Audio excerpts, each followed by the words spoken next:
Hello and welcome back to the Pre-Shift podcast presented by 7 Shifts. My name is DJ and I'll be your host, bringing you everything you need to know about running better restaurants. On this episode, we're joined by Kelly Phillips of Destination Unknown Restaurants.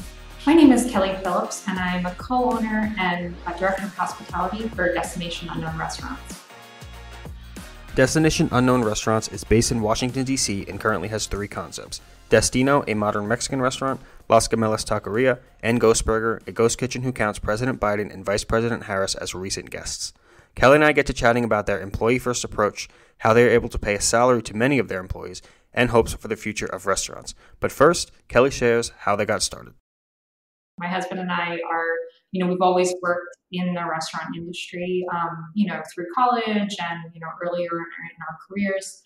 And we just loved restaurants, and it was always a passion, whenever we were traveling based on which restaurants we wanted to check out and which cuisines we were curious about learning. With this passion, we started doing dinner parties at home. We started making cocktails for friends, and we quickly became interested in Mexican cuisine. I am part Mexican. My grandmother is from northern Mexico. So that's always been something that I wanted to learn more about and to feel connected to. So, we started cooking Mexican food at home. We became really interested in agave spirits, so mezcal and tequila. And then our first trip to Oaxaca in southern Mexico was in 2014. We were doing a little R&D because we thought maybe we'd open, a small cocktail bar highlighting mezcal. We both, we traveled there and we found this program that would train you to become a master mezcalier. So it's basically like a somm, but for agave spirits. So we both studied and participated in the program. And then we came back to DC and we found our first location. It was in Shaw in Northwest DC, not too far from the White House and the convention center. And, we got started, and it was kind of crazy at first. Obviously, the first couple of years, you're figuring out what to do and better yet, like what not to do. We learned pretty quickly. We opened our second restaurant during the pandemic. So in 2021, we opened a Las Gemelas, Taqueria Las Gemelas. President Biden came to visit us a few months after opening on Cinco de Mayo of all days. And it really took off. Obviously, that was a really big deal for us. And so we opened Destino in the winter of 2021. That practice started early in the pandemic, but has continued on into 2023 and is not going anywhere anytime soon. If you're ordering takeaway, you don't really tip. It's not really a huge thing. A lot of our staff were like, oh no, we don't have tips. What do we do? And we really wanted to take care of them. I think everyone in the world, we were thinking about kindness and empathy and really thinking about each other, which was, I don't know, of all the terrible things that happened during the pandemic, that was something really did bring people together. And it was very, a huge moment. So trying to figure out how to pay people fairly and incentivize them to come to work, and just to make it more sustainable, we shifted to what we call a professional wage. And we call it that because, there's this term living wage and whatever, but we want to treat this like a career. It's my career. Many of our employees, it's something they want to do for the rest of their lives. They're committed. They love it. They've been doing it for a long time. We wanted to bring dignity to this job. I know we've heard about all the way that restaurant workers can be mistreated and taken advantage of. And for us, we wanted to show there's a different way to do it. Now, doing something so radical does not come easy. Given that it was during the pandemic, though, the appetite was there for it among staff. It provided them with stability during pandemic uncertainty. And in 2023, it provides them with more stability against the weather and the ebbs and flows of business. I think there was a lot of buy-in from them because they needed stability, and they were like, okay, this is weird. We're used to being paid, a tip minimum. We're going to try it. We really want to, see how this works. And it kind of stuck. And, 2020, we're now coming up on 3 years of doing this in 2023. We also looked at wages across the board. So we looked at back of house, we looked at front of house, we looked at, bartenders, and what did everyone make prior to this?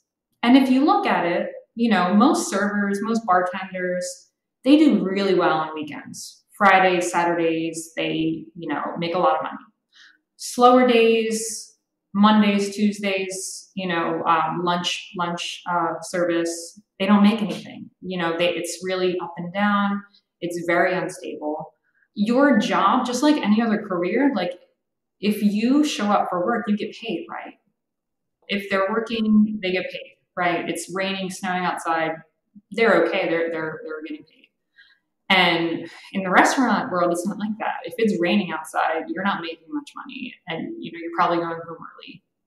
So we really wanted to create stability for people, and we thought it would make them even better at what they do because they don't. That stress is removed from them. They're not thinking about how they're going to pay their rent, and they know what they're going to make. We're open, we're transparent. And they feel respected and they feel connected to what we're doing and they want to stay. And that's how you get people that stay and become managers or become chefs. And maybe they become partners. And, that's the kind of business I want to run, where we have people that are really growing with us because it makes us better. It makes our guests happier knowing that people are taken care of and they're going to see the same people when they come in. Destination Unknown's payment structure has had a positive impact on guest experience as well, and that stellar guest experience helps staff in the form of bonuses based on online review scores. Here's how it works. When we present the bill at the end, there is a service charge included, and we're very transparent when we drop the check. We do a service charge in lieu of tipping. Everything's included. There's no signature needed. Thank you so much for joining us. So it's just a little, note that we make sure to mention to everybody because there's a lot of confusion now. Some people are doing the service charge and with a tip line, we just removed it from the equation. If somebody wants to leave a little extra in cash, that's totally up to them. But our servers, will say, oh no, I'm on salary. Please just come back and see me again, or please leave me a review on Google. That would be very meaningful to me because there is a bonus incentive for them. So if we uphold our scores on Google and Yelp, they'll get a bonus at the end of the month. Part of this was trying to get people used to not tipping, and it was like a little bonus for them. So if we hit our scores on Google and Yelp, they get a review or they get a bonus at the beginning of the month. So it has to be for the entire month. So we've held this score the entire time we've been open. It dropped once for 24 hours. And I said to the team, oh my God, our 4.8 dropped to 4.7. Let's just be careful. And then they all asked their regular sleeper review, and the next day it was back up to 4.8. So they take it very seriously, and it is fun. We try to have fun with it because just being able to do that, it's a point of pride for us. For them, I think it's more pride than yes, the extra money is nice, but for them, it's they really take it seriously. If paying a salary to restaurant workers was easy, it'd be commonplace. But the razor-thin margins that restaurants operate on makes it difficult to do so. Relying on tips and adapting schedules is how restaurants have stayed in the black, often at the expense of employee stability. But Kelly and her team are finding a way to make it work. It's still a sustainable model for us. We've been able to do it for 3 years, but we definitely make more money during the warmer months. And then in the winter, our team goes down a little bit and it shifts to mainly the full-timers. A lot of our students, they have less shifts in the winter, but they know in the spring and summer they're going to pick up more shifts. But we have this core team on salary, and we certainly try to run very lean in the winter, but it works for us. And I'd say if you're going to implement this, you really need to make it work and look at, how this works for your team. And I'm not saying you can put everybody on salary overnight. That's really difficult to do. It's something we would love to be able to do. But, we have a small core team that are on salary, and everybody else is paid that professional wage.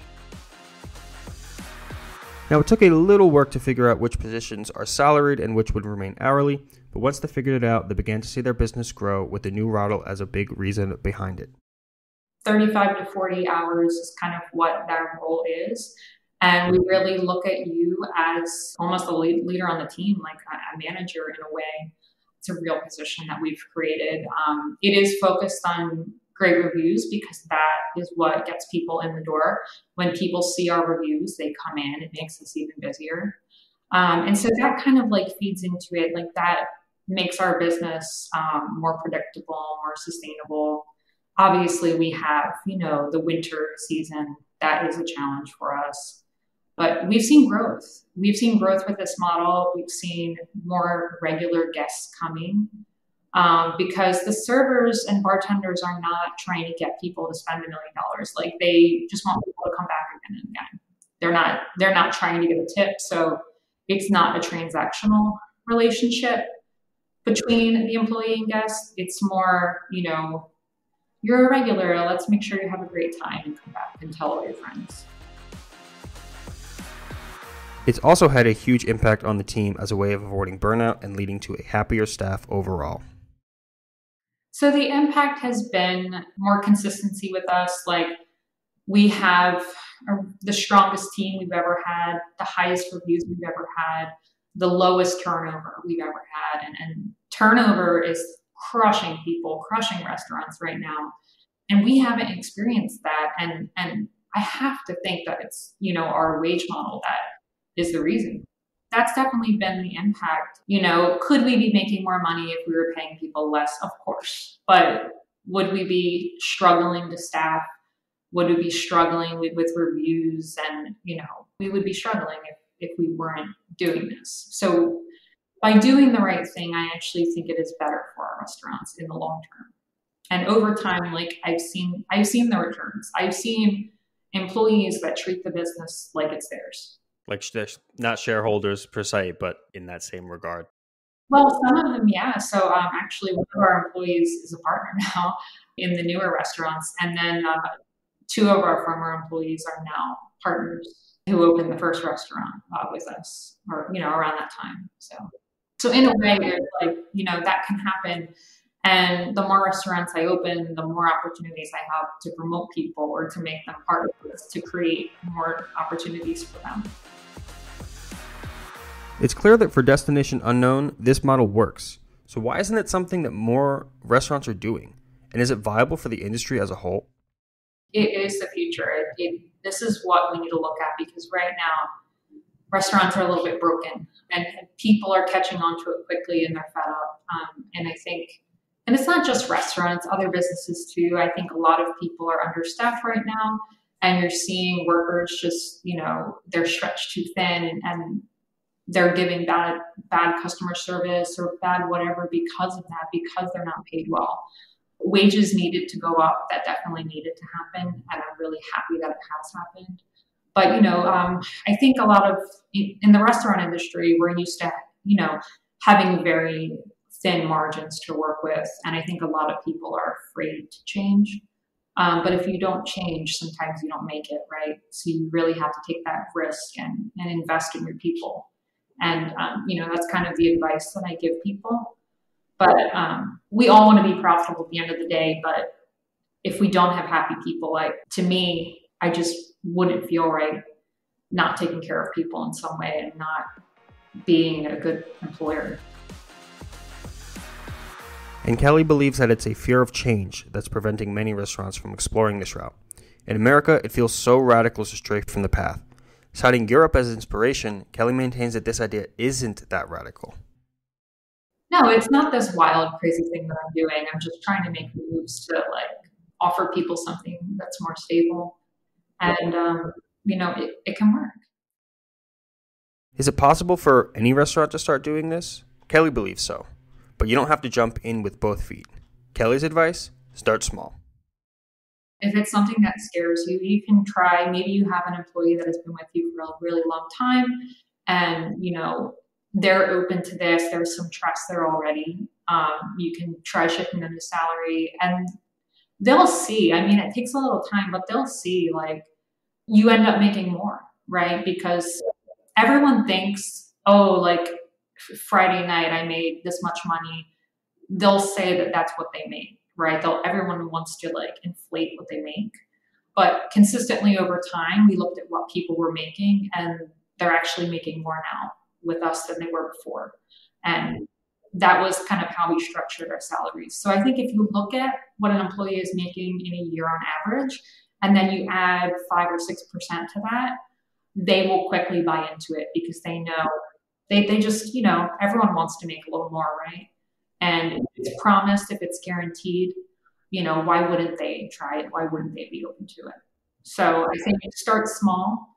That's kind of what we did. We started with like 1 or 2 people. And then, we've had 4, 5, 6 people on salary consistently since doing this, not including management. So that's with servers, bartenders on salary, and it worked. Thank you for joining us for the Pre-Shift podcast presented by 7 Shifts. Be sure to follow us on social media for new episodes and bonus content. And as always, my inbox is open, dj@7shifts.com. Let me know what you think of the show, who you want to hear, or just say hello. We'll see you next time.